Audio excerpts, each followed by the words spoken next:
Well, hi there, this is David from My Metal of the Day, and I am in Portland, Oregon at the High Water Mark. I'm here with Sam, the lead vocalist and bass player from the relatively newer band, Nocteris.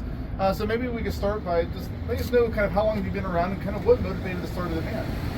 Yeah, so I mean, the band is very new. As we said, we've only got like 4 or so shows in our belt, which feels good to be playing shows. But we actually met over a year ago. Originally it was Matt and Victor. They actually both met each other through a previous project that Matt had called Terminal Dusk, and then they sort of discovered that a lot of the music that they really enjoyed was a little bit heavier. They started jamming stuff out together, writing stuff, and then I actually got connected with Matt, the guitarist, and got to listen to some of the demos and things they recorded, and I was like, this is so fucking good.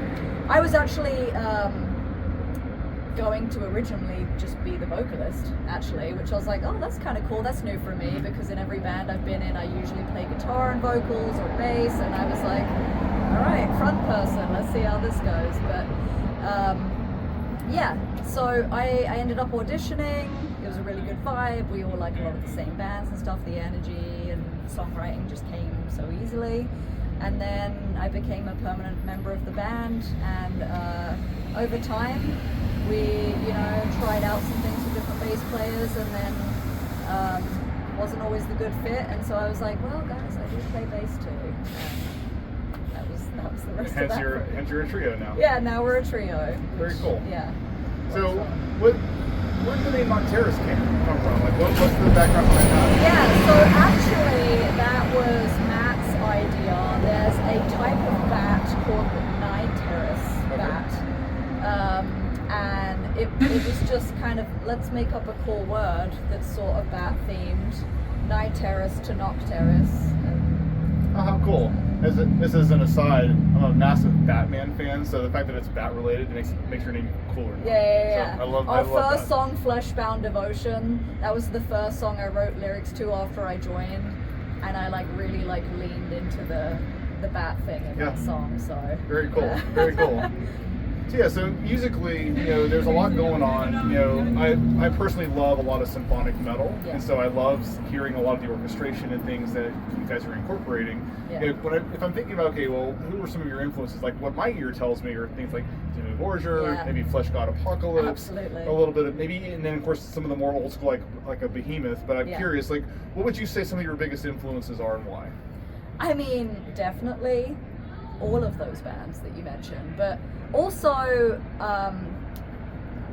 on a heavy but a little less heavy viewpoint, I really love the band Epica, and also I love Epica so much, and Nightwish too, especially when Taya was the singer. Yes, has a special place in my heart, and so those bands are definitely a big influence for me. Into the heavier side of things, there's also a band I've just been obsessed with since their inception called Crypta. Oh yeah. Death metal band from Brazil.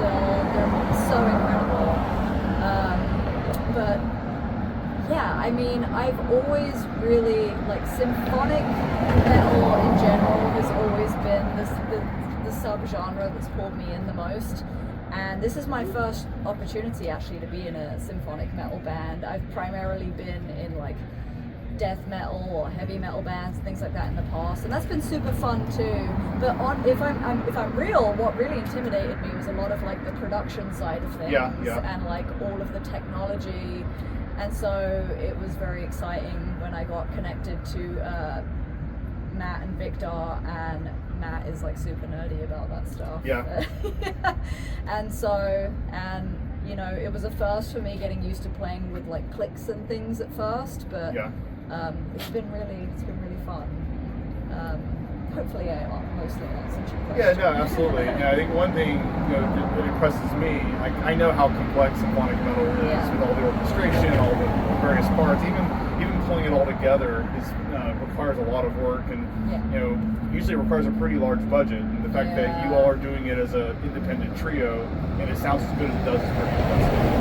So, thank you. Yeah. So one thing I'm curious about, the latest song, Spellbreaker. Yeah. Can you tell me a little bit more about the meaning of the song and kind of where did that come from? It's kind of a funny story actually, because a lot of the other songs are more serious, and it's not that this one's not serious, but when I was first writing lyrics for this song, I actually had a different idea for the song, and I was just really struggling. Like everything I was writing, I was like, this is stupid. And then after a band practice session, Matt and I was riding with him that day, and I was driving back, and he was like, the way that you wrote Medusa, and you just like really like connected that to your life, maybe with this song try to find something that relates.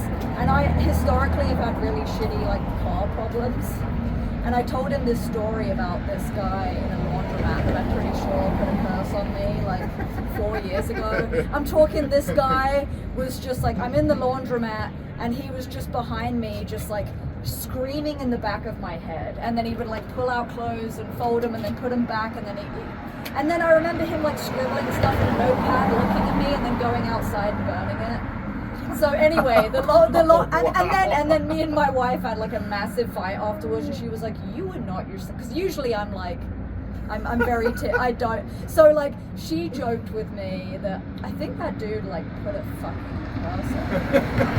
And so the running joke has been like, I've just had this like multiple year curse, and then it was just like Spellbreaker came from that. We got to break this curse, change the tides. That's awesome. That's awesome. One final question for you. Yeah. So obviously, you've been around for 6 months approximately, 5 months. Playing like live, that. yeah. We've been working together for like a year and a half, but as far as actually like out in the world, yeah. So you've released a few things, but is there a full length on the horizon? Yes, we're doing so like the thing these days, right, is like the waterfall releases. Drop this, especially because we are self-produced, we self-mix, master, all of that stuff. We do our own social media. I've been in bands where we just kind of drop the whole album that we put all this work and money and time into, and then it's like crickets. Even if it's good music, it just doesn't always, unfortunately, the algorithms don't work out. So all that to say, we have over an entire album of new stuff, but we are probably going to continue doing a little bit of waterfall release of tracks just to kind of help with the algorithm. And then package it. It's interesting. So a band I reviewed on mymetaltoday.com, band called Meteora. I don't know if you're familiar with them or not. Okay. If you're not, you should check out my review. I think you would actually love it. You said Meteora? Meteora. Okay. So they're from Hungary. Okay. And they're an interesting mix of symphonic metal, melodic death metal, and gothic metal. Okay. And they kind of did a similar thing where over the past 8 months or so, 9 months or so, I forget the exact timeline, they released 3 4-song EPs. And then with the last EP, they released a full length, and they included an additional instrumental. Yeah. And the EPs kind of had their own flow, but then the full length, they mixed the songs up a little bit. Yeah. It was fantastic. So you should definitely check it out. But it's I've seen it work, so I think it's a cool approach, and I'm definitely curious to see what comes out of it. Yeah. Well, thank you so much. It was really nice to talk to you, and hopefully we'll hear some more music from you guys soon. All right, thank you.